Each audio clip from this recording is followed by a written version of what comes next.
pohľadu profilu, čo sa týka nás, je dobre vedieť, že kedy príde nejaký kopec, jak sa na ňo pripraviť, či samozrejme nezačať kopec ako keby hladný alebo smedný, bez fľaší.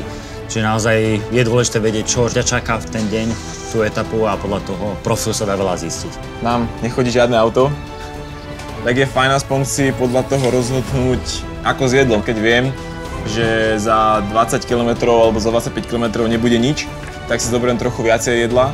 Na druhej strane, ak je nejaký bufet 5 km pred cieľom, tak sa už neoplatí tam nejako dlho stáť a hľadovať sa čokoládou, ale už lepšie niekedy prášiť do cieľa a byť tam čím skôr. Martin? Si krávny bicykel, ne? Hej! Peťo? No. Vezmeš ma domov? Ne. Idem peš.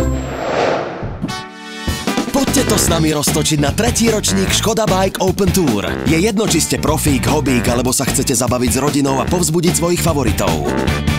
Škoda. Simply clever.